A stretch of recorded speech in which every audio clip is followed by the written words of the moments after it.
ఈరోజు మనం మునగాకు పరాటా చేద్దాం. దీనికోసం 2 కప్పులు గోధుమ పిండి తీసుకున్నాను.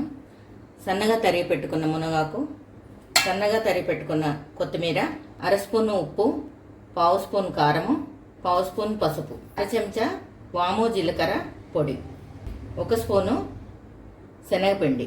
ఇవన్నీ ముందు బాగా కలుపుకోవాలి. ఉసిరికాయంత వెన్న, లేదా ఈ వెన్న ప్లేస్లో నెయ్యి అయినా వేసుకోవచ్చు, 1 స్పూన్ నూనె అయినా వేసుకోవచ్చు. ముందుగా వీటిని పొడిగా అన్నీ కలిసేలాగా కలుపుకోవాలి. పిండి ఇలా కలుపుకోవాలి. తర్వాత దీనిపైన ఒక 1/2 చెంచా కొద్దిగా నూనె, ఒక 1/2 చెంచా కానీ 1 స్పూన్ కానీ నూనె వేసుకొని విధంగా చేసి పెట్టి ఉంచాలి. పెట్టి 10 నిమిషాలు ఉంచాలి. ఈలోగా మనం చపాతీకి కావాల్సినవి రెడీ చేసుకుందాం. ఇప్పుడు స్టవ్ వెలిగించి పెనం పెట్టుకొని పరాటా చేసుకుందాం.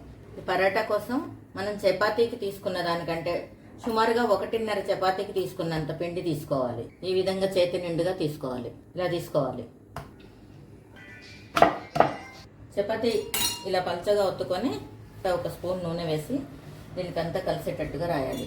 కొద్దిగా పొడి పిండి తీసుకొని ఇలా చల్లుకోవాలి. ఇప్పుడు చపాతీని ఇలా రోల్ చేసుకోవాలి.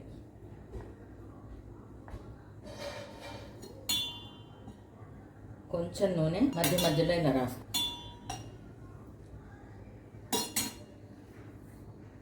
రాసుకొని విధంగా చపాతీని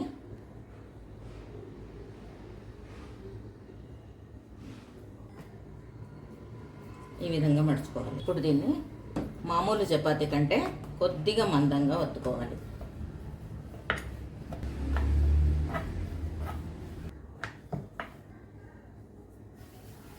మంటను మీడియంలో పెట్టుకోవాలి. చపాతీని ఎక్కువ మంట పెట్టకుండా మీడియంలో ఉంచే కాల్చుకోవాలి. కొద్దిగా నెయ్యి కూడా వేస్తే బాగుంటుంది. ఈలోగా ఇంకో చపాతీ రెడీ చేసుకుందాం. రెండో వైపుకి తిప్పుకోవాలి. ఇప్పుడు దీన్ని రెండో వైపుకి తిప్పుకోవాలి. ఇంకొంచెం నూనె వేసుకొని అన్ని వైపులా కాలేటట్టుగా వేయించుకోవాలి. ఇప్పుడు దీన్ని ఒక ప్లేట్లోకి తీసుకోవచ్చు. ఉర్లగడ్డ కూర తాలింపు కోసం కడాయిలో 2 టేబుల్ స్పూన్స్ నూనె వేసుకోవాలి. 1 చెంచా శనగపప్పు, 2 ఎండుమిర్చి, 1/2 చెంచా ఆవాలు, 1/2 చెంచా జీలకర్ర, 1/2 చెంచా మినపప్పు. ఇవి మంచిగా వేగేదాకా ఇవి ఎర్రగా అయ్యాయి. ఇప్పుడు పచ్చిమిర్చి, కరివేపాకు. పచ్చిమిర్చి కొద్దిగా తెల్లగా అయిన తర్వాత ఉల్లిపాయ ముక్కలు, ఆనియన్ వేసుకోవాలి. ఇది 2 సార్లు కలిపిన తర్వాత కొద్దిగా మగ్గగానే సన్నగా తరిగి పెట్టుకున్న ఆలుగడ్డ ముక్కలు వేసుకోవాలి. ఇప్పుడు కొద్దిగా పసుపు, ఒకసారి కలుపుకోవాలి. ఇంకొకసారి కలిపి ఒకసారి మూత తీసి కలుపుకోవాలి. ఇలా మధ్య మధ్యలో కలుపుతూ ఆలుగడ్డ, ఉల్లిగడ్డ మెత్తగా ఉడికేదాకా కలుపుకోవాలి. ఈలోగా మనం తీసుకున్న శనగపిండిలో కొంచెం నీళ్లు పోసి ఈ విధంగా కలుపుకోవాలి. ఉండలు లేకుండా మంచిగా కలుపుకోవాలి.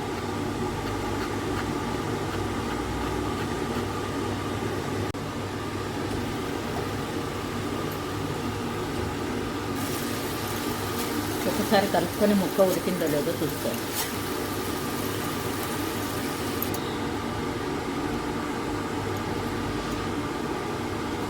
చూడండి, ముక్క ఉడికిపోయింది.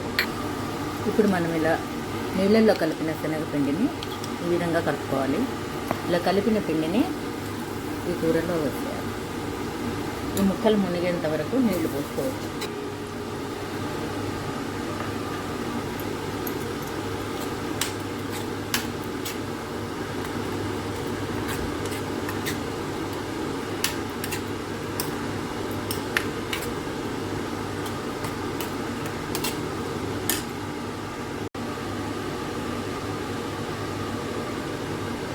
ఇప్పుడు దీంట్లో మీ రుచికి తగినట్టుగా కారం వేసుకోవాలి. నేను పచ్చిమిర్చి వేసాను కనుక 1/2 చెంచా కారం వేస్తున్నాను.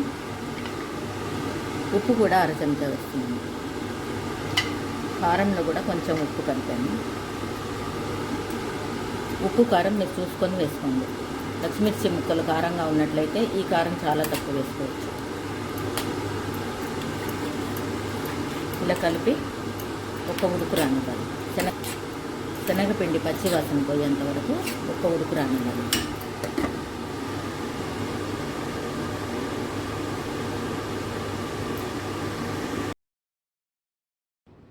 చూసారు కదండి, మునగాకు పరాటా ఉల్లిగడ్డ ఆలుగడ్డ కూర.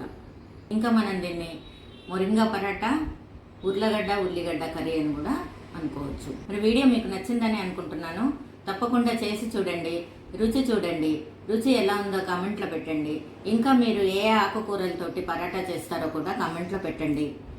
లైక్ చేయండి, షేర్ చేయండి, సబ్స్క్రైబ్ చేసుకోండి. నా వీడియోని సబ్స్క్రైబ్ చేసుకొని బెల్ ఐకాన్ క్లిక్ చేసినట్లయితే మీకు నా నెక్స్ట్ నోటిఫికేషన్స్ అన్నీ వెంటనే వస్తాయి. Thank you.